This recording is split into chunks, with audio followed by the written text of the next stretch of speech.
Hey, this is Russell, and I work at the video store, the place that we can go to every week when it's movie night. On days like today, when the store is quiet, I get to chat to my friends about the films and the series that we're loving. All right, let's do it. Let's open up the shop. Did you see that thing yesterday on the TV? It was ready, interesting!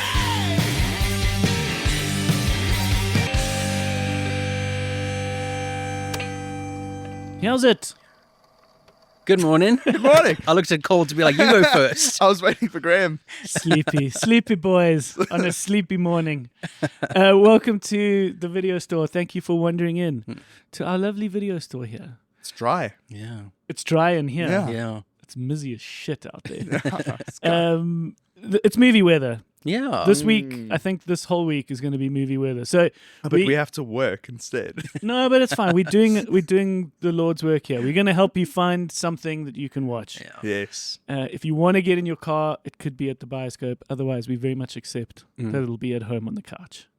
We've got ourselves a GeForce, Good morning. a Graham GeForce Hackney, who is a editor and the producer of this podcast. We have got ourselves a Cole Matthews, Hi. who is a creative copywriter, is what we've I said think all in the copywriters are past. creative. I hate that my job title is creative, but say Yeah. video copywriter A video or copywriter. digital video copywriter. Digital. I don't think you needed. I don't think the qualifier is necessary in Yeah. 2025. No. Oh, God. And my name is Russell. I am the owner of The Bioscope, which is an independent cinema here in Johannesburg. And we gather behind this counter to help you figure out what you can watch. And we always like to kick things off with a little, hey, did you guys see? But Yeah. before we do that, what are we hoping to chat about today? Cool. I saw the Netflix movie The Woman in Cabin 10, Okay. Ooh, which I thought was an interesting gripping one. title. Cool. Yeah, it's one of those, like, we'll get into it, but Alright, it's cool. it's it sits on the same shelf as The Girl on the Train and The Woman Across the Window, Okay. and they all kind of have the same title. They're all kind Yes. of the same movie. Right. Well, they're all books that become movies, but it's a very particular kind of book, which I think is interesting. That's with Keira Knightley, Okay. which is one of the sort of top movies of this last week on Netflix. Coley, I wanted to tell you about Boots. Do you know Boots? I've heard of Boots. I've heard Okay. the Pentagon release a Yes. statement. Which is wild. Yeah, we'll talk about that. Interesting. Yeah. Oh, that'll be bring that up very in the interesting. meantime. Yeah, please. Okay, this is a Netflix show about Marines in boot camp, but with a very unique twist, Yeah. which obviously warrants a Trump-era Pentagon. Oh, is it like it's a in the Navy kind of twist? It's more Like like, Village People. oh Yeah, yeah. Uh-huh. Macho. No, somewhat. It's a little more nuanced. It's a little more complex, like and endearing. I liked it. I really liked it. Cool. What else do we want to talk about? I started watching the Apple documentary series, Mr. Scorsese. Oh, is that out? Yeah. Cool. Yeah. Okay. Watched Okay, the first cool, 2 nice. eps. Lovely. And yourself, Cole? I started watching Slow Horses finally because a friend told me Gary Oldman's a shit in it, so I decided to check it out. Yeah, it's been winning a bunch of Emmys in its kind of later It's season. like a show we've all heard of. It's like a Severance. We're just like, but haven't watched. You know. Okay, cool. Should we get into a little round of hey, did you guys see? Yeah, let's do it. Do you want to kick things off? I can kick things off. Hey, did you guys see Drew Struzan died? Which How do is you pronounce his surname? Struzan. Struzan. Yeah. It's a goddamn tragedy, man. Right? Well, Fuck. He's my favorite artist. Yeah, I he's an remember, incredible artist. like, someone Spielberg. There was someone in an interview talking about him, saying, Okay. like, before you saw the movie itself, Yes. you saw the poster, but you saw so much of what the movie was. Yes. who is he? So he's an artist who is most famous for making a bunch of very well-known movie posters, Like iconic. like Star Wars posters, Back to the Future, The Thing, Yeah. Indiana Jones, Harry Potter. He's done everything. Yes. No, it's bananas. And I think people, when you look back on those posters, so like if everyone can just close their eyes and imagine an Indiana Jones poster, Yeah. you almost think it's real life. Right, the airbrushing just looks so visceral. it looks like a real life image. Yes. But it's actually hand painted. Yeah. Yeah, it's all traditional art. It's not like the modern, floating head Photoshop posters. Yeah. So it was a floating head design Yes. before you could easily float heads. Yeah. So this is pre-Photoshop. Yeah. Someone had to composite these elements of a movie in such a way, and it had to be done. And when you didn't have Photoshop, the only way to do it was to paint it, to hand paint it. Yep. I remember being 6 years old when the Star Wars re-release came back to cinemas, the 90s re-release, where he replaced the butthole Sarlacc with the beak Sarlacc. Yes. And I remember seeing the three. It's a It's a triptych. thank you. Yeah. Fuck. How would I forget that word all the time? It's a triptych of the three films. Yeah. I remember I remember how impactful that was when I was 6 years old. I was just like, what the fuck is this? Yes. You know? Yeah, the Goonies, yeah. especially that famous image of the Goonies when they're all on the rope. Yeah. And he apparently... Isn't it a stalagmite that he's holding onto? Maybe. I don't remember. I think it's a stalagmite. Okay, but they're all holding onto each other like a rope. And he apparently did 5 or 6 different ones Yeah. with each different character being at the top. Okay. Oh, wild. And then they eventually went with the one we know, which I think is Brolin on the top. Yeah. Yes. Josh Brolin. Yes. Did you ever hear the story behind the Thing poster? Yeah. I think I sort of remembered, like he had nothing to go on. Yeah. And he did it in like a day. Yes. Yes. And it's one of the most iconic horror movie posters. You just like, what's this movie about? No Yes. one's told me. And he had a day to make it. Yeah. And there wasn't really any bands of light coming out of people's No. heads, but it still did the job. Yes. It does the job so well Exactly. because Yeah. it's just like, it's a thing. I know when they did Hellboy, the studio rejected his posters because they were like, okay, no, it's going to be like too expensive to get like a real artist to do it. We'll just throw some stuff together. Yeah. So Del Toro paid him personally to make the Shit. Hellboy posters. Seriously. Yeah. And he did it. It's like better than any other poster for the movie. Yeah. And then he did it. He brought him back again when they did Hellboy 2, and he paid him again to make another See, poster. the studios are But they were dumb, like dude. unofficial, so to speak. Studios are so fucking dumb every Yeah. time. So, Del Toro, I just saw something very interesting, little tangent. Him introducing a Frankenstein screening. Oh, yes. And as he walks off to the clapping, he goes, "Thank you very much. Enjoy the movie. And fuck AI." Like, he just walks out. Nice. It's just great. Yeah, his interviews around it at the festivals have been really enlightening. I Cool. think. Yeah, he started he's formed a stop motion studio Oh, as a sort of an antithesis to AI. cool. That's Yeah, it's interesting. cool. It's cool that something like that's happening. Nice. Hey, did you guys see the Bioscope cleaned its screen? Oh, Fuck cool. yeah. Stekenico, are you listening? Listen, Yes. Stekenico Cradlestone. Please. Well, yeah. Okay. Well, listen. There's a lot of screens out there to clean. The guy I found the number of, it was earlier this year, and I'm not going to shit on him because he seems like a sweet dude, but it took him a long time to come to the Bioscope, Right. and by the sounds of it, it's because he was busy. So I don't know which screens he was cleaning, Okay. but ever since I found, because what I've always known when we first put in a screen is I had someone tell me really early on, you can't just use soap. Yes. You can't just use even window lean or whatever chemicals you think can work. You mustn't touch the screen because it'll look worse if you try and clean it with certain materials. So we've actually just always been very careful. And especially when there's like a band, or we've done like queer burlesque shows where there they was use fire. fireworks and there Yeah. was fire and like rope women tying themselves up in like rope. We've had weird shit close to the stage. And close to the screen. Yeah. And we always just say, guys, please just don't touch it. And even if your dirty hand touches it, please don't try and clean it. You know, don't think that you should clean it, but just don't touch the fucking screen. Yeah. So I realized we've had the screen for 15 years, Shucks. which is crazy. Yeah. Our first, 10 years. Okay. The Bioscope's been going for 15 years. Our first 5 years, we projected onto a rhino-lighted wall. Right. Just a white wall. Yeah. Right. But what was behind us in Mabuning was the ramp going up to the parking lot. So especially every time cars drove, there was quite a lot of pressure on that wall. So we were seeing cracks that were just forming in the rhino line. Not that the wall was breaking, it was just that it was never going to be perfect. Yeah. So we were a hell of a chuffed when we got this professional screen put in.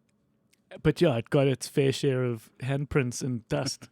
And then when I found there's this dude that does it properly, he came out and we looked at it and quoted me and everything. And then it took me months to get him to come out. Right. And even when I finally got him on the phone, he's like, "Yeah, you're a bloodhound."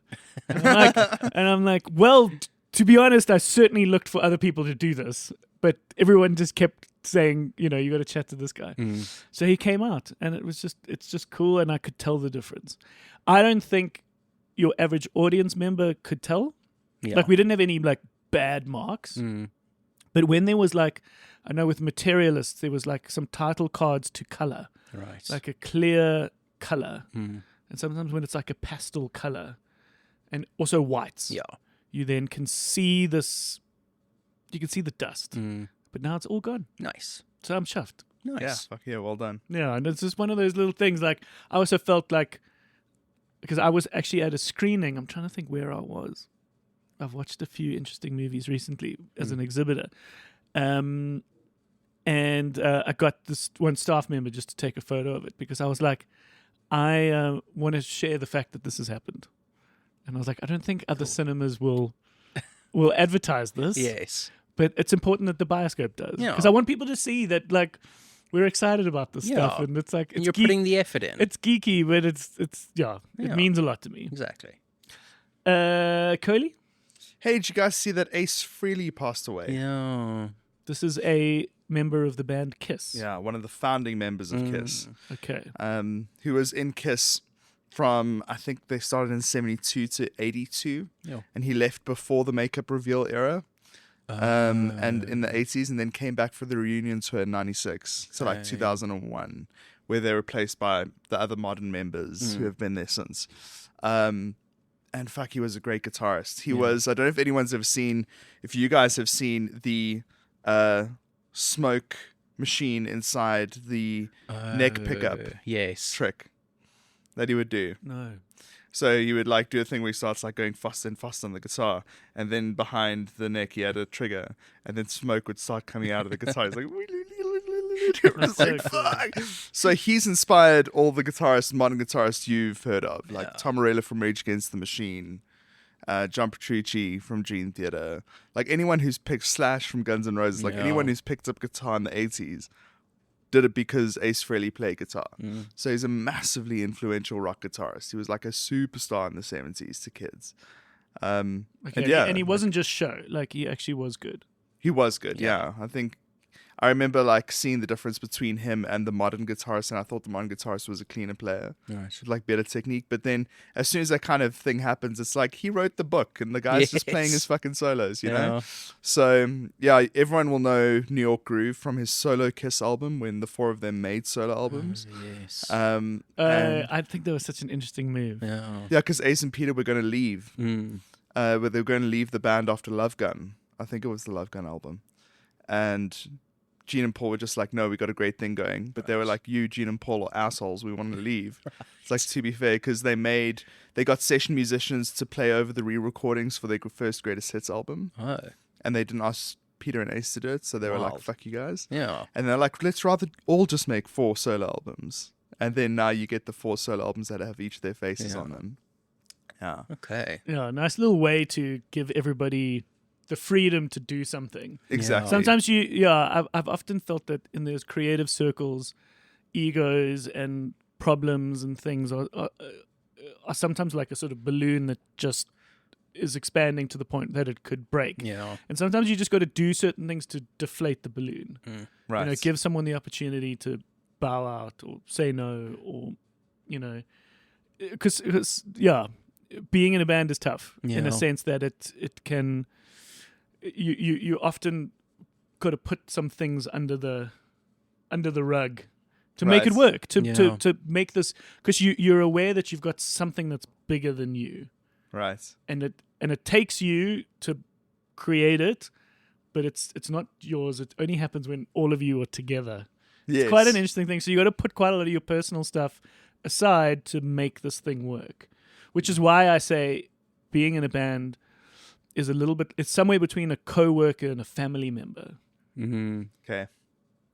It's bigger than friendship. It's like a family. It's something The like band is the baby that you all collectively are responsible yeah, for. yeah, You know, and you have to make decisions as parents to like yeah. look after this baby and nurture it. Yeah. No, it's like That's you wonderful. got this sort of it feels like a lifetime of memories and importance and bond.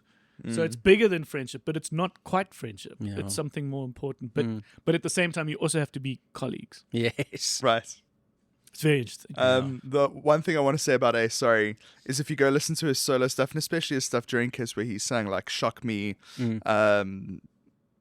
like all of his tracks have something to do with either being from space or electricity. Like, that's all he wrote about. Like the one songs, his solo songs lyrics are, "She hit me like 10,000 volts when I saw her face." And it's just like, it was so predictable. Every album that came out, he's like, "I'm from outer space." You're just like, yeah, Ace. Cool, dude. You're 72 years old. Outer space. Why do you think they replaced some of those guys? It was like personality conflicts. Because I've read all the biographies.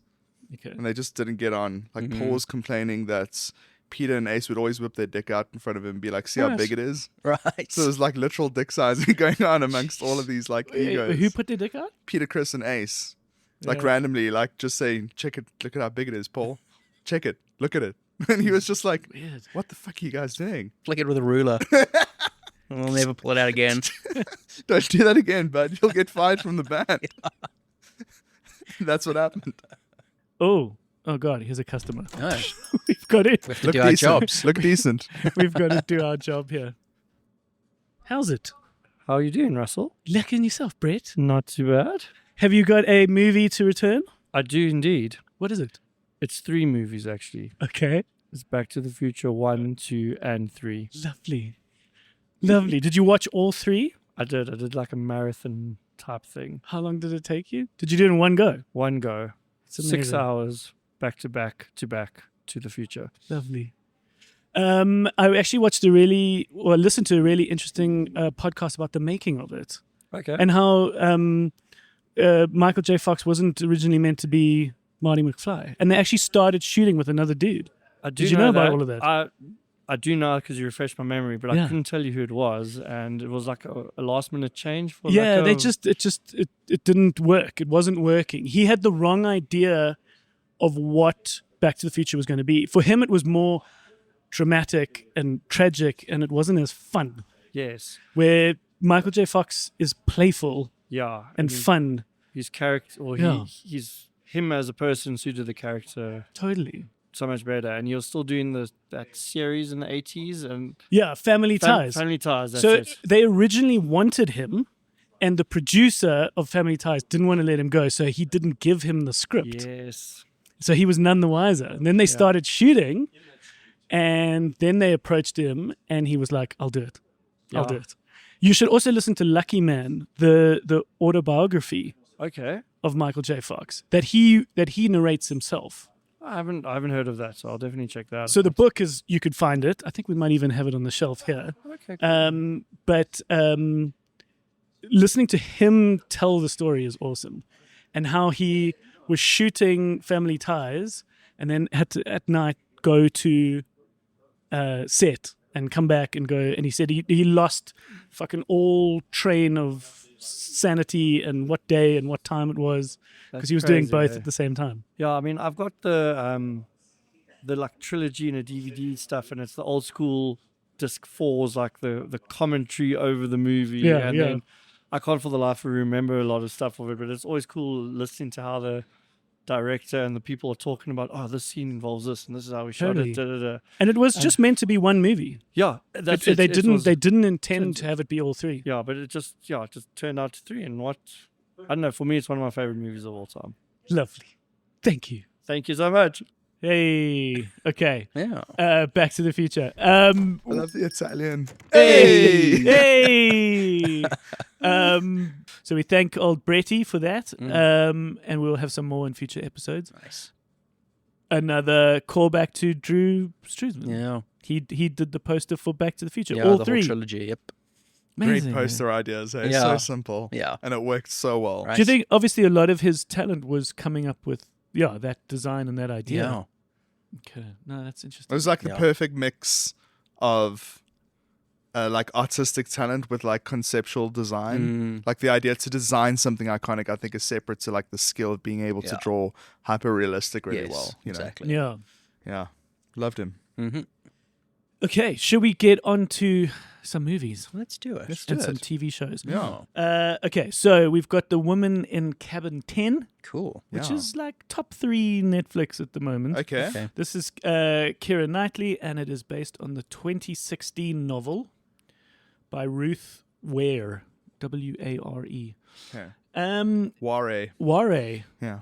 Do you think so? I'm being facetious. Sorry. It's just I just find it interesting that we're finding a groove with a certain kind of literature, Okay. and that they were never going to be these like huge movies. Yes. And I think in the old pre-COVID movie era, they would just be filler. They wouldn't be the sort of big tentpoles of studios, Yeah. especially the sort of smaller psychological crime Yeah. thrillers. There were a lot more of those. You know, they like went- the 90s. Yeah.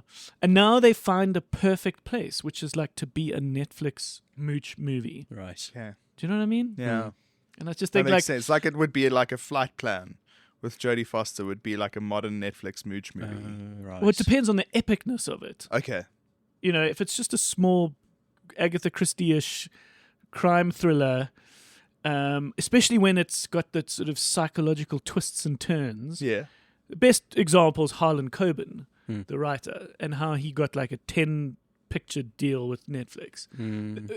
It's probably a bit better suited as a limited series. Right. Some of these books, especially the real like meaty ones. Right.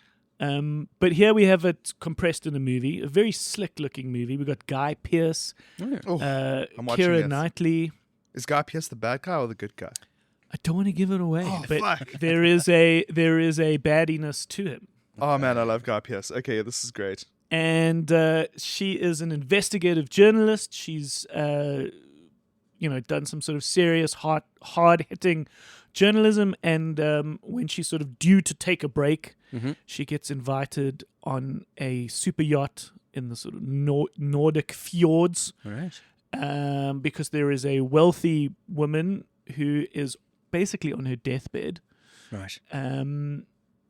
And on this maiden voyage of this yacht, they are having a few select guests to introduce this charity and her work, and they want her to cover it. And then people are thrown overboard, and Keira Knightley starts to lose her mind, and there is a plot, and she is feeling almost gaslit about what's going on, and it's basically a crime whodunit, but we're all on this yacht, and we don't know what's going on. And there's a lovely twist. It's very cool. Cool. It's smart. It's a interesting. good old smart mooch. It's a smart mooch. Is Okay. there a bourgeoisie woman who says, "And enough champagne to fill the Nile"? Have you seen that guy on Instagram that rips off Gal Gadot in No. auditions? No, but Okay, that's we'll hilarious. link it. I'll send it to you, Graham, Cool, so you can okay. put it in the description. That's funny. Hannah Waddingham Ooh, is the closest to that kind of Okay. character, a society lady who's on the boat with well, we them. love Hannah Waddingham. For those who don't know, she's the coach from Ted Lasso. Yeah. Yeah, the she's manager, sorry. the team Club owner. owner, yeah. Team owner. And then there's that other guy who's in a lot of British comedies. He was in Love Sick. I'm trying to think what else he's been in, but you recognize him as the Don't worry, I'm googling very, it. very funny character, and he plays this wealthy rich kid. Okay. The woman in number 10. The woman in Cabin 10. Right. See, that's my comprehension skills from school just gone out the window as soon as long COVID took my brain away from me. That's my excuse.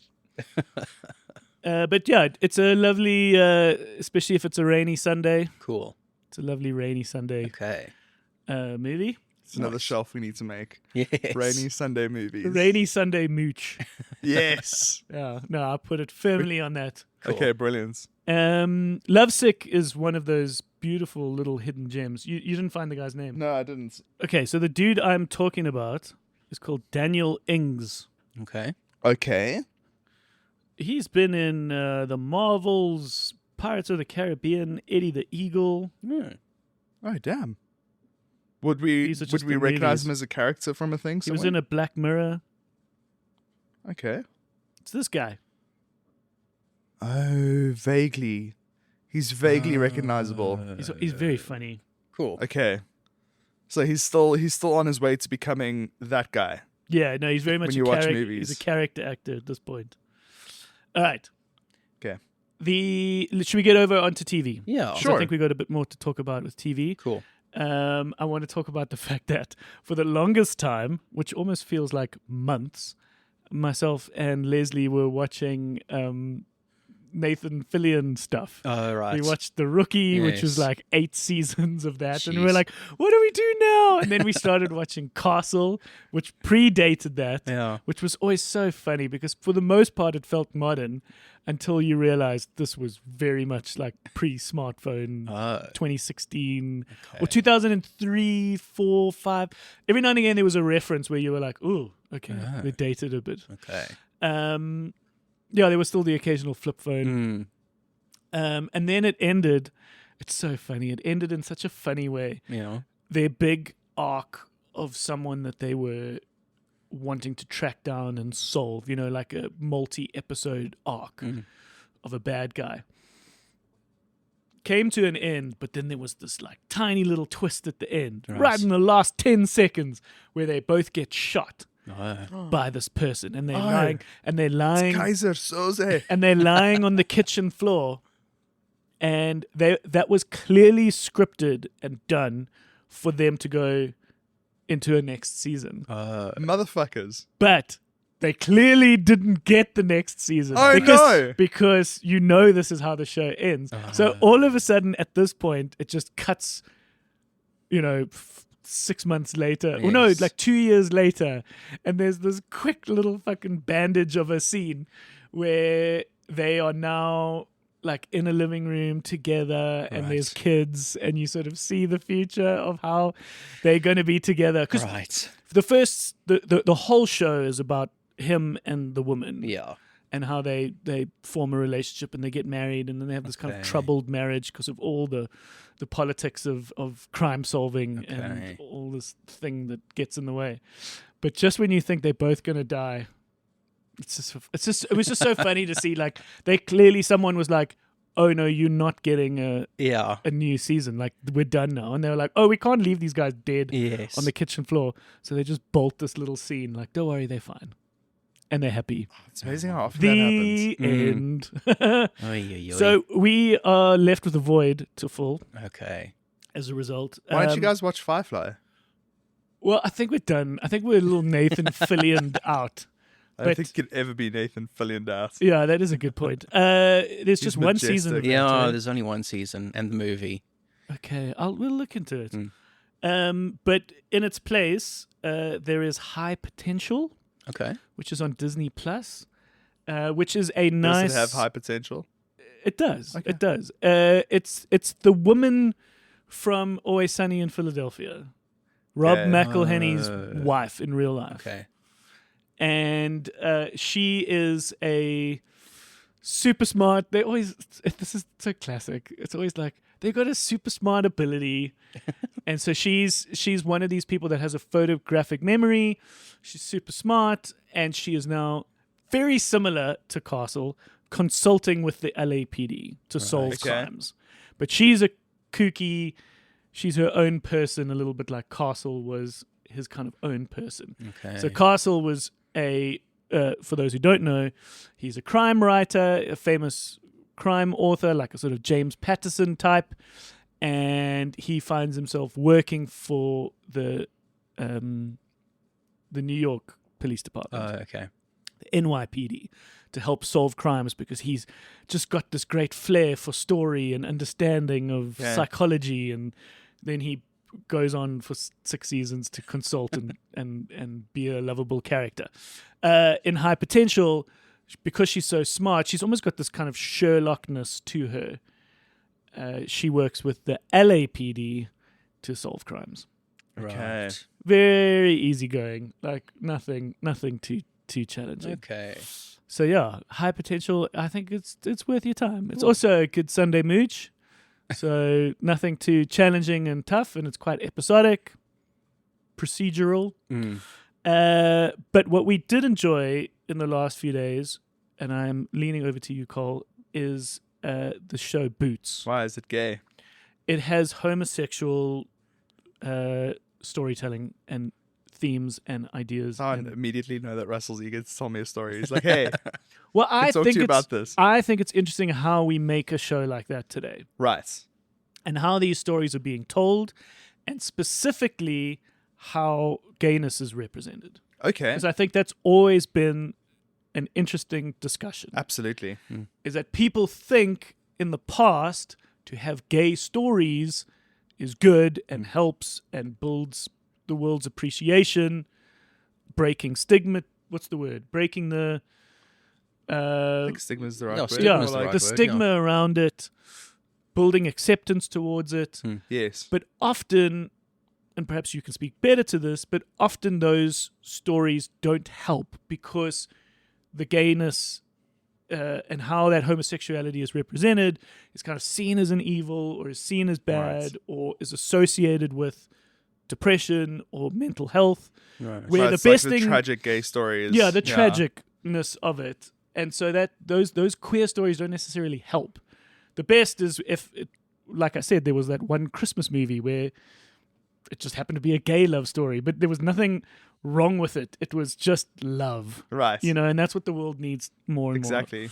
Um, It reminds me of reading an article about problematic trans representation in movies, because it's like facing a similar problem. Like, where's the positive representation? Like, they were talking about Rocky Horror, but I was like, come on, that's fine. That's like completely fine. But Yeah. then they said Silence of the Lambs with Buffalo Bill. Right. And it's kind of like, okay, cool. Like, the only trans representation in Oscar-nominated films that year was a serial killer that would skin women so he could wear their outfits to become a woman. Exactly. You know, so it's kind of like, fuck. You know, Yeah. we need better stories. So now Boots, you're saying, so is yeah. So what better it is, representation. well, to some large degree, what it is it's able to flesh out that idea more. Okay. So it is based on a book called The Pink Marine: One Boy's Journey Through Boot Camp to Manhood Right. by Greg Cope White. So it's a And true so- story. It's based on a memoir, Okay, based cool. on a true story of a young man who enrolls himself into boot camp. And the whole show takes place over these weeks of boot camp as he becomes a Marine. Right. Okay. But what's interesting is that, and I hope this gets across to people, is that it's like he's gay without being gay. So he's too young and immature to even understand his feelings, but he knows he is gay. Right. Okay. He hasn't acted on it because he's still very largely a virgin. Doesn't even understand how it works and how Right. mechanically this could even happen. Right. But he knows he is gay. Okay. And so that's quite interesting. And it's not someone who's just out and proud and Yeah. is fully aware of himself. So it's very much a coming of age. He eventually finds someone who is a little more confidently gay, and they both make a joke like, how gay are the Marines? Like, if you think about it, it's like we're all showering together. Yeah. There's a point you realize they all just shit together. Right. There's no like Okay. closed cubicles, it's like, Right. there's this, you're surrounded by, these little shorts, and everyone takes their shirts off.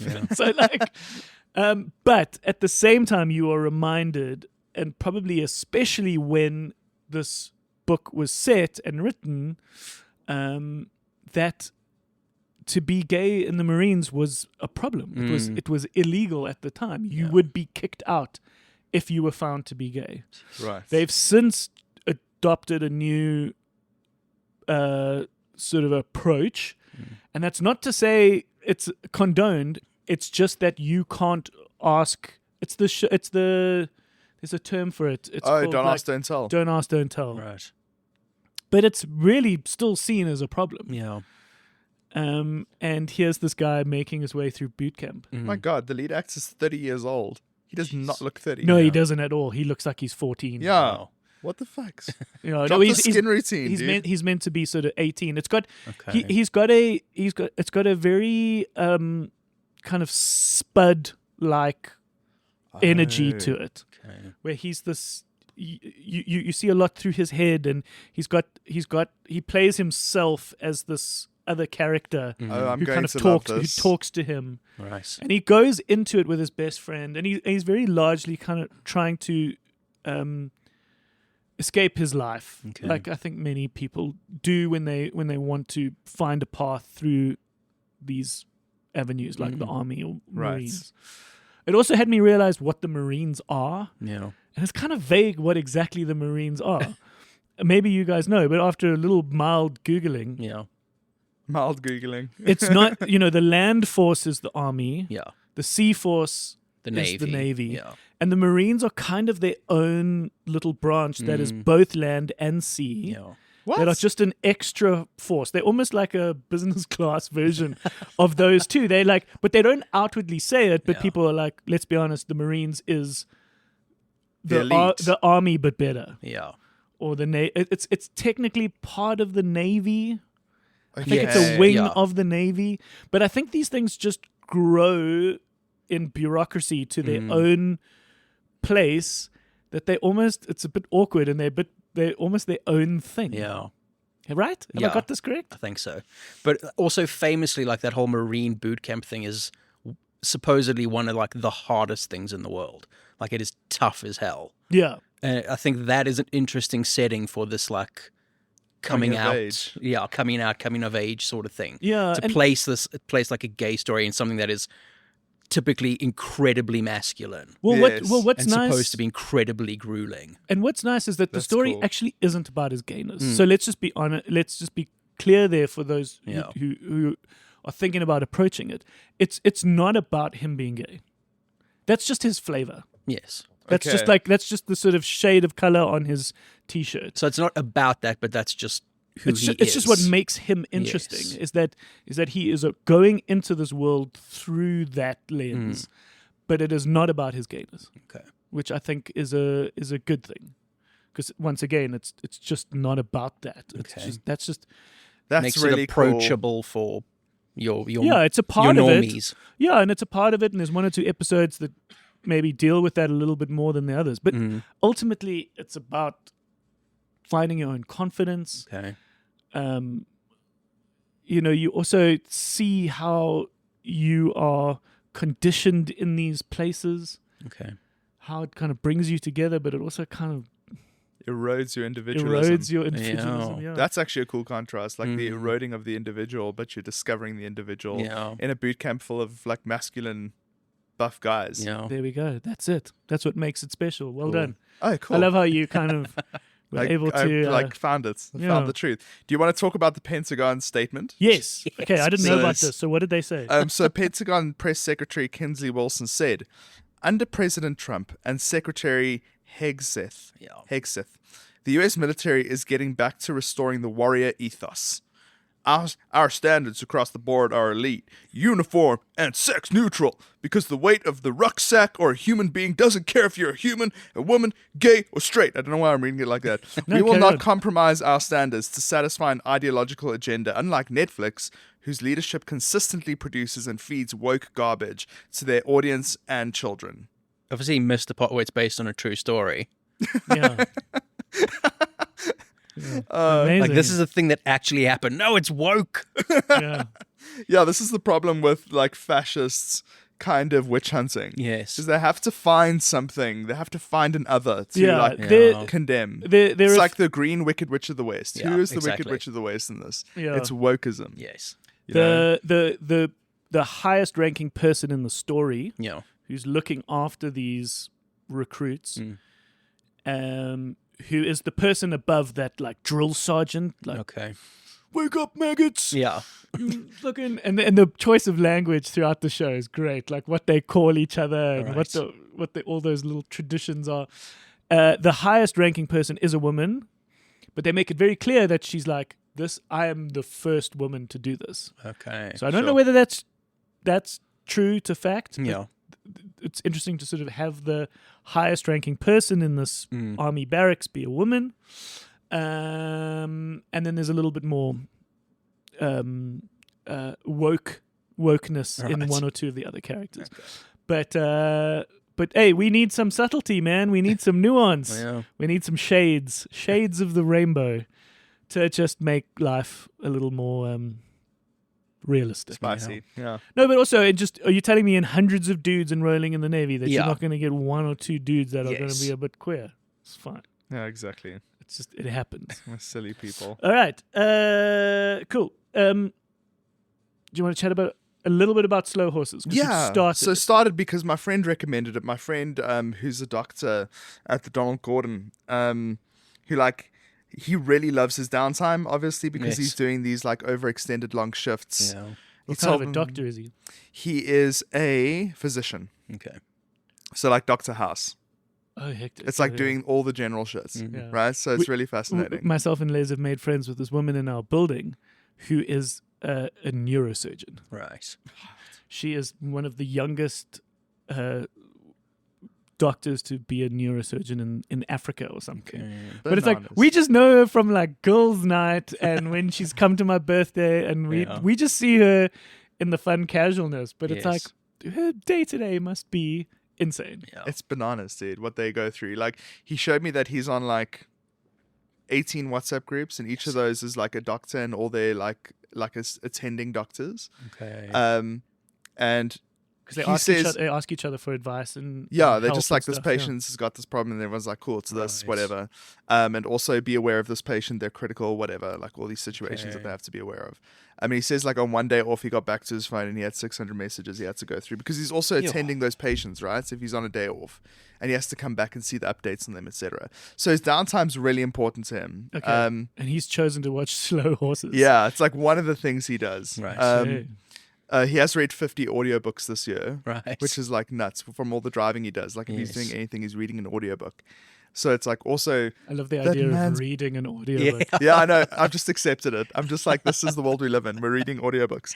And he was like, Cole, you have to watch Slow Horses because Gary Oldman is incredible in it. So he would say to Okay. me the whole time, he's the most disgusting person, Yes. this character, that you've ever seen in your life. Yeah. But he's so fascinating to watch. Okay. And for those who don't know, it's about an offshoot of I'm thinking Mission Impossible. MI5. MI5. Yeah, so British Secret Service Yeah. vibes.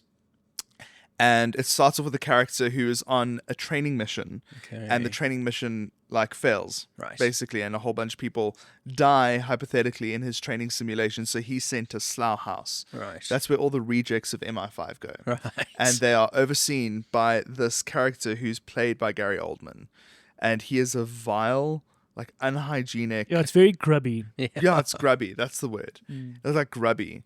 And basically, this MI5 guy is not going to accept the fact that he's in Slough House, and he's still ambitious, and he's trying to be a good agent, and like maybe doing Yeah. things he's not supposed to do, and trying to find out. It's set like within the scenario of a Muslim student being kidnapped and held by white nationalists, Okay. which is like also very interesting considering what's happening in the UK now. And this was made in season 1, which was like 5 years ago, maybe. Yeah. So, very interesting. It's like story, good setup. I'm waiting for it to like really kick in, like get Yeah. into gear. Because in the last few years, the last year, it's done very well at the Emmys Okay. by its later season. So it definitely finds its groove. I've always, and I've said this many times, I've always struggled with the secretly assassin narrative. Right. You know, the world of espionage and spies and fucking it kills me. Right. But every now and again, you get one of these shows, because I think you could do it better in a show, Yeah. where you actually get a sense of what it is like to actually work for the CIA Right. or these covert missions, and Mm. when you realize it's mostly bureaucracy, Yes. mostly paperwork, this Yes. whole thing is a mess, and it's held together by a piece of string. Right. You're like, oh, that makes sense. Because like with lots of love and respect, I've done a fair bit with embassies. Okay. And of course, the Bioscope has mostly dealt with the cultural wing Mm. of these embassies. But it's like they don't have money and there's bureaucracy, and it's like it's not this high standard that everybody thinks. Right. And it's not this crazy manipulation. Like it's a bureaucratic mess out there. Right.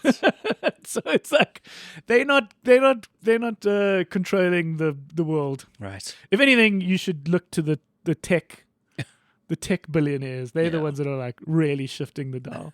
Right. They're the secret assassins. No, totally. We've been watching more of Only Murders in the Building, which is getting a little cool. bit better. This latest season, sometimes you have to find its vibe, and in the beginning, its vibe you forget is very comical and farcical Okay. to the point where it does feel a little bit silly and a little bit Okay. stupid. And I'm going to put this out there. It's a hot take. Steve Martin's fucking annoying. But like Martin Short's cool. Yeah. Selena Gomez is cool. It's like I could do without Steve Martin, Right. to be honest. And totally, whenever a Steve Martin comedy pitches up, and it's like he has a masterclass on comedy Okay.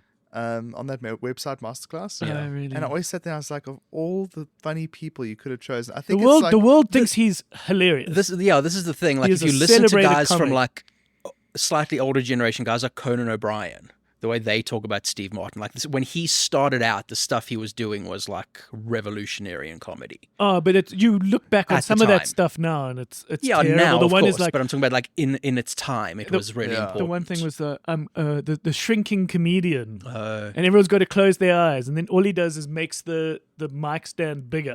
right. And he's like, and open, and then all of a sudden he now looks smaller because the Yes. mic stand's taller. It's like that's the joke. That's terrific. That's how amazing it is. Yeah.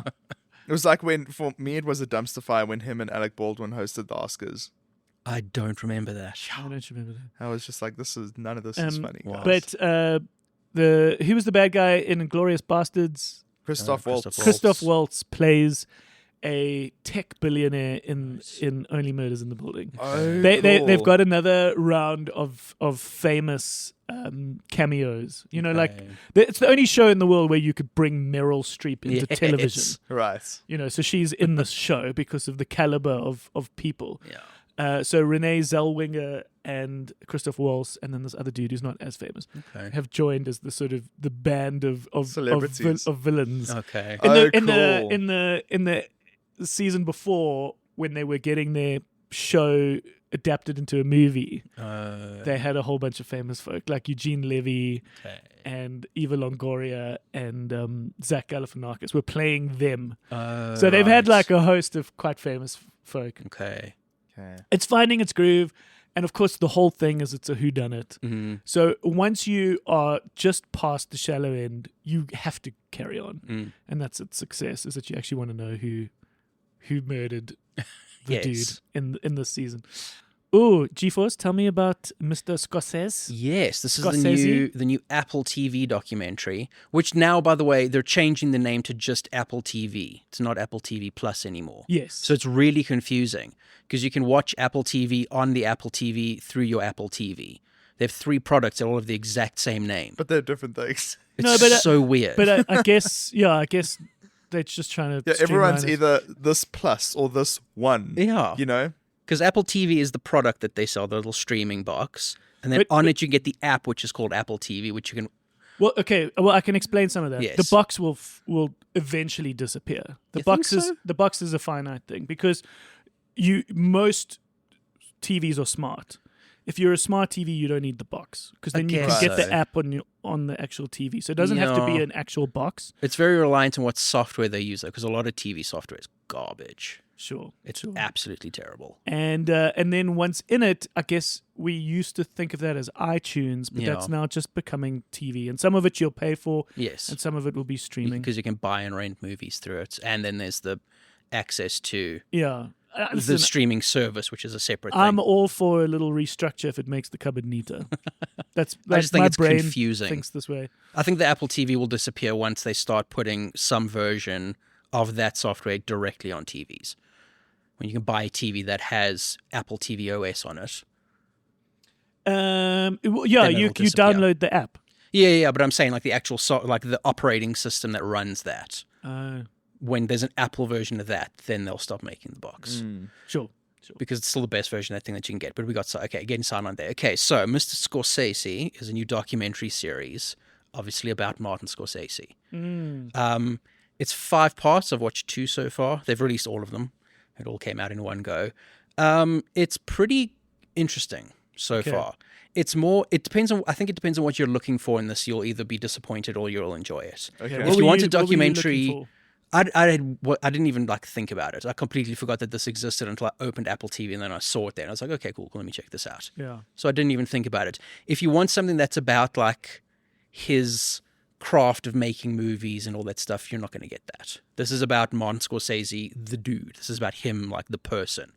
Him growing up, all of his experiences, how those fed into the movies, that sort of thing. It's not about like, the craft of like what Martin Scorsese makes him does. a unique director for Exactly. those who don't know. That's kind of what it's focusing on. Okay. Maybe it'll get there in the later parts. Maybe it seems to be going like chronologically. Yeah. So now it's up to, second episode is up to New York, basically. Okay. But I think one of the things that's interesting about it is there's a ton of interviews in it. So like Steven Spielberg, Brian De Palma, all these guys have worked with him. But then you also get interviews with guys like Leonardo DiCaprio, who doesn't do interviews, and Daniel Day-Lewis, who doesn't do interviews. So you get these people who you normally don't hear from also pitching into this thing. And then they even talk to like his parents, his interviews with his parents, his interviews with like people he grew up with. Because he grew up in a part of New York that was like right in the center of like, Italian organized crime kind of thing. Yeah, the dirty, and also probably the era of dirty New York. Yeah, very much. Dudes were giving each other like hand jobs in Times Square and stuff. And he Which talks I about how know- he would just like go out midnight- of the street as a kid, and they were just like drunk people all over the place Yeah. because they didn't have jobs, so they were just drinking all day. Wild. Yeah, that's like the environment he grew up in. But it is interesting. It's like interesting getting to like kind of see how it's always interesting seeing how like personal experience feeds into movies and their opinions on that, and like how his personal experiences feed into like Taxi Driver, and getting to like hearing him talk about it like now and hearing it like contemporary interviews talking about it at the time. Like there's a Wow, little bit of interesting. contrast in that. Wow. In terms of like how he feels about that character and that sort of thing. But yeah, I think it's definitely worth checking out if you're a Martin Scorsese enthusiast. Sure. If you're a movie enthusiast, I don't think you're going to get much out of it. Okay. But if you care about like if you're interested in Martin Scorsese, definitely check it out. It's wild. Sorry, this is a little bit of a stoner thought, but Yeah. it's wild to think about how much you have to do as a director when you are speaking of someone's vision and art. Yes. Because if you're a painter or even a musician, you have so much more control. Yeah.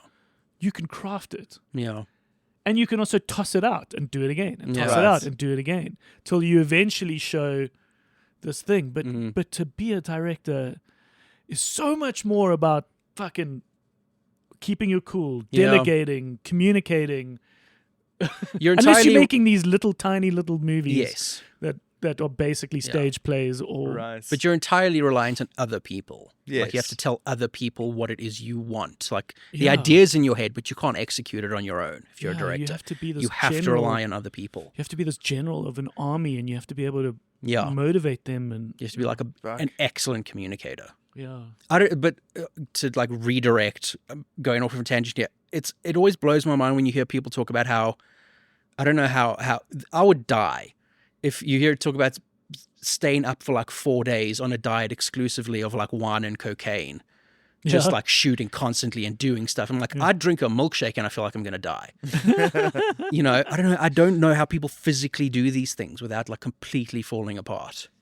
It Yeah. always fascinates me when you hear these stories about people staying up for like a week just doing drugs and wine at night, either like playing music or shooting during the day. Was Scorsese that kind of dude? He Did reached the point. Yeah, he that's do actually those? exactly the point where it's reached now. Like around the time in New York, it was like drugs and alcohol constantly. Interesting, and it's interesting that is what is being said by probably a more authorized Yeah, story about him. this Because is the thing. I'm surprised by how like frank this is being in terms because of. I've got a little theory that the true nature of a band like Led Zeppelin, for example, Yeah. who famously have got all this craziness. And, like, granted, a lot of it fucking happened. Yes. And a lot of it was real, and life is that wild. Exactly. But I've got a feeling that a lot of those musicians left the world to create the enigmas and just were like, yeah, okay, I'm going to be quiet. Yes. And if you think I'm a rock god that did all this crazy shit, like, cool. And I reckon it's a combination of two, where they're like, oh, there are some things I'm never going to tell anyone and they will Exactly. die with me. But then also a lot of bullshit that they've allowed to exist Right. so that they have this cool story around them. Yeah. Persona, And yeah. they're probably not as cool. There's somewhere in between Right. where they were like, we had to fucking sleep. Yes. Otherwise, we would have died. So, of Yes. course, there were crazy days. Yeah. Of course, there were crazy moments, but not as crazy as you're thinking because the voice had to work the next day. Otherwise, we wouldn't have had the show. Yeah. Yes. So it's like there's a, and you can sometimes see it in certain responses from like the Jimmy Pages where it's like it wasn't that wild, Right. but then you probably find they'll tell one story and everyone will be like, "Oh my god, Yeah. I can't believe that happened." Yeah. Yes. Wild. So it's a weird combination, but I don't think it's as crazy as people think. Right. It's also interesting. I'd like to know your perspective on this. Yeah. When I watched a lot of Elton John's documentary, Never Too Late, Okay. which is cool because it's only about one period of his life. It was the period where him and Bernie wrote like 9 albums in 5 years Wow. or something, and they're all bangers. It's Jeez, fucking like. incredible. Well, And I felt like it was the same thing with the Rocket Man movie, Yes. where it's kind of like because the person themselves that the subject's about, they are involved in it in some Yeah. like way, and that kind of neuters any kind of real Yes. insight or drama into their life Yeah. and into the stories. And it just feels like a bit watered down, where it's just like So it kind of wasn't like- sanitized. it's sanitized, Yeah. right? well, to some degree, the Rocket Man one was cool because he wasn't afraid to show the depths and the vulnerability. Yeah, true. Famously, this was the worst case in Bohemian Rhapsody when you Yeah. had the other people, so the surviving members, Yeah. trying to craft a story about their dead friend. Yes. But I want to touch on specifically because next week, I think we'll definitely get into it more, Okay. is the Springsteen film. Okay. And what's lovely about Springsteen, Deliver Me From Nowhere, is that it is just about this tiny little moment in his career Okay. that says once you watch it, you get so much more about him. Okay. I've had a chance to see it, and I really liked it. I Okay. thought it was cool. I was never a huge Springsteen fan, but I Same. left it going, okay, I'm so glad I got it. Okay. Cool.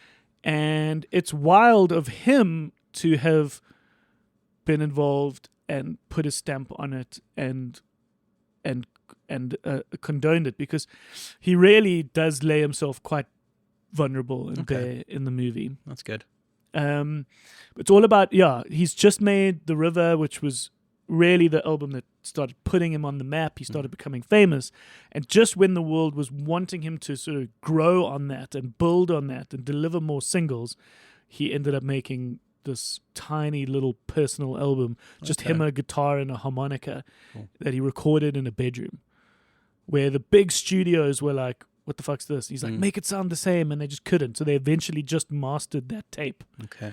and that became the album Nebraska, which is one of his sort of deeper dives. It's not a famous album, but it's an important album, Okay. Okay. and this is all about the making of that album. Right. Oh, interesting. Yeah, and so I put a call out to Mr. Vinyl and Vinyl Junkies, which are these great vinyl stores here in Joburg, to start building up a collection of Springsteen vinyls. And I'm Right. specifically trying to get my hands on Nebraska, Right. but that's a famously quite difficult vinyl to get. Oh, of But, course. but Brett from Mr. Vinyl is bringing in some newer stock, because obviously they re-release this stuff.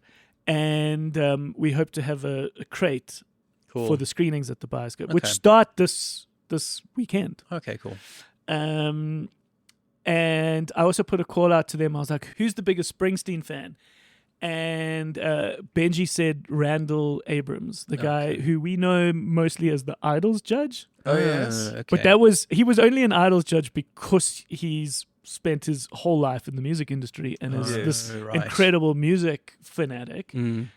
He's a big Springsteen fan. So I've chatted to him, and hopefully we can pull this off. Fingers crossed. And if not, Nice. hopefully at some point soon we can have him on the show. Cool. A little bit like how we got my buddy Neil to do the F1 episode. Yes.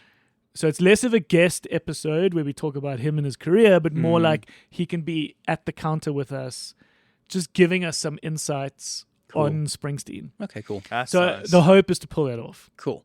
So let's just see. I'm putting it out in the universe. Nice. Okay, hang on. I want to rewind a bit. I don't think you finished your thought. I did finish my thought. But Did I was you? waiting for your response to Okay, see like, well, then what what it was the like. question? I don't The think you- question was you like, didn't ask does the question. Scorsese film like have that same kind of sanitized? Not really. It's surprisingly like honest. Okay. Seems to be, at least based That's on brilliant. the little bit that we get. Okay. Just talking about drugs, talking about like his divorces. He's been divorced like 4 or 5 times. Like, Damn. yeah, just talking about how it comes up all the time with directors, especially, is like you can't have your art and family. Like it comes up in the Fablemans as well. Yes. Like you don't get to have both while you're like really in it. right. Like they're honest about that sort of thing. Okay. But there's Sure. still another 3 episodes to go, so I'll Because I think being a director is very similar to being a touring musician. yeah, in some ways, because it's like It's like you will disappear Yeah. for months yes. on end. And like, because they interview some of his kids as well, and they're like, I saw my dad like 2 or 3 times a year, like, and they're putting that in the documentary. So I think that's Sure. Okay. they're honest enough to do That's that. good. Cool. Yeah. I was telling you guys a little earlier that I've got a line on a company that can give us very cool merchandise for the gift shop. And I'm very excited to bulk up our cinematic gift shop here at the Cool. Bioscope, especially when you find one supplier that can give you lots of cool stuff. Yes. And the one thing that they have is a nice, beautiful coffee table book on Scorsese. Oh. The cover looks amazing, so I'm very keen to stock that at the Cool. Bioscope.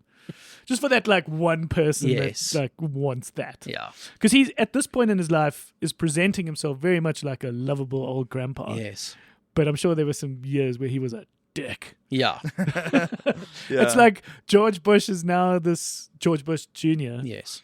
is George W. Bush is now this like sort of old man that paints. Yeah. It's like, what about the time when he was invading Iraq? and You're he a was this- war criminal, George. Yeah. And now he's just this old dude that paints. Yes.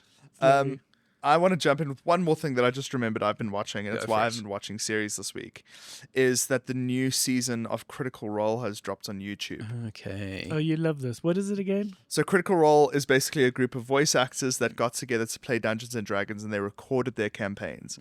And then those YouTube campaigns became so famous, like with millions of views, 200 episodes that are 4 hours each for one campaign, and now they're on campaign 4. The first 2 have now been adapted into Amazon Prime series called The Legend of Vox Machina, and I think the second one's called The Mighty Nine. Okay. So now they're on campaign 4, and it's a big deal. I think, let me just check this out quickly so I don't like misquote this. Oh, it's got 3.5 million views. Jeez. The first episode.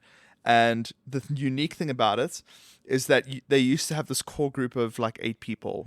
That one guy, Matt Mercer, was always the DM. He's an incredible DM, but we've never seen him as a player. Right. And now in this new season, they've brought across Brennan Lee Mulligan, who you will recognize from Dropout From TV. Dropout, yeah. And he's been on all those little talk shows that you see on Instagram that are brilliant. Actually, I got a Dropout TV subscription. I would highly recommend it. It's Drop like Out TV. What is yeah, it? Dropout TV. It's like a streaming service that it's the guys who. Okay, give me a second. I'm just going I think to. they were at College Humor. Yes, it was College Humor. Yeah. It's amazing how these social media channels have grown to become legitimate Yeah. channels. Yeah. Yeah, and on Dropout TV, they had a Dungeons and Dragons show called Dimension 20. Right. And it was a spin-off of that made Dungeons and Drag Queens, which is chef's kiss. It's so brilliant. But now he's the new DM. Okay. And what they've done is they've expanded the amounts of characters that they have. Right. So they've got like something like 12 or 16 players. And now they're introduced, and they can only have, I think, 8 players sitting at the table at a time. Okay. So they have to ask people to leave, and like you walk out the room, this person walks in, Right. and it's like coordinating this mad dance of all these Dungeons and Dragons characters. Yes. But the premise of the show is really fucking cool because always You have to figure out how the different characters in your party meet and go Right. on an adventure and become a team. So everyone you meet at a tavern and something goes wrong at the tavern. So you all step in to like sort out what Yes. goes wrong at the tavern. But now they all meet at the funeral of a revolutionary hero who was executed by the state. Right. And there are all these people who tried to like orchestrate an escape for him, but it didn't work out. Okay. And like the thing that magic rune that they put on him to teleport him out was replaced by someone, and he was actually executed. And now we're just like, our plan failed, our friend is dead. Okay. And now everyone's meeting around those circumstances. And it's a very sad beginning, but it's so much fun, guys. You have to check it out. Okay, so where's the first place to start? So it's going to be called. You go to Critical Role's YouTube channel. Okay, and then you can watch. It'll be these- it'll be under a playlist campaign 4. Okay. But these 4-hour videos, what are they? Are they videos of them around a table? Yeah, videos of them around a table playing. So it's got a split screen, it's got the DM on the left, and then it's got 2 sides of their triangular table Right. on the other sides of the screen. So you can see That's like the amazing. 8 players that are playing. And would you like that in a way this is just such a perfect thing for 2025 because you do want somewhat second screen material. Yes. Because I don't think you would sit and watch this. No, you don't sit and watch it. I do it I while feel I like watch while I people- wash dishes. Yeah, I was going to you say, I'm know? sure people treat it like a podcast, basically. Yes. Something you put on in the background and listen to. It's just so perfect. Yeah. I just find it interesting that certain things can thrive at a certain time. Yes. And that there was always an appeal for Dungeons and Dragons. I remember someone explaining it to me ages ago, and I very jokingly shat on it when you first started talking about it on the podcast, and I was Yeah. like, I was outside playing cricket. But I remember someone telling me about Dungeons and Dragons, and I was like, I totally get it. I could totally understand how you would love this. Yes. And it would be such a fun afternoon. And also, if you have a kid that gets into it, it's like, this is only going to be good for Yeah. them. It's imagination, it's communication, it's fun, it's building lots of lovely qualities in the human. Yes. It's not mindless. It's Absolutely it's, not. It's the complete opposite. Yeah. So it's very interesting that is thriving in this way. Yeah. I think the most fascinating thing is watching these people improvise in their characters. Yeah, it's Right. improvisation. Just, you It's guys are so good. It's I'll- so amazing. I'll never forget someone explaining what they thought, and I agree with them, is the definition of creativity. It's problem solving. Right. Absolutely. It's thinking of a solution. Yeah. Don't confuse that with artistic expression, which is I'm just seeing pinks and purples on the canvas. That's not creativity. That's Yes. expression. But Right. creativity is solving something. Right. It's using your brain to solve a problem. Right. Anyways. So yeah, lekker duties. Nice. Rad. Cool. Thank you for your time. Yeah. Thank you for for your having day. me. Yes. And yeah, hope we helped. Anyone browsing the shelves right now, you've got some good rainy day mooch. Yeah. All right, lekker guys. Also, our home base is thevideostore.co.za. Please head over there if you want to find any older episodes, regular episodes, guest episodes, whatever you're looking for. Rad. And yeah, give us a like, give us a thumbs up, a subscribe, a review, whatever's applicable on your platform of choice. Cool. And tell your friends about it. That's the best way to spread the word. Cool. Thank you. Okay. See you soon. Bye. Cheers. Bye bye.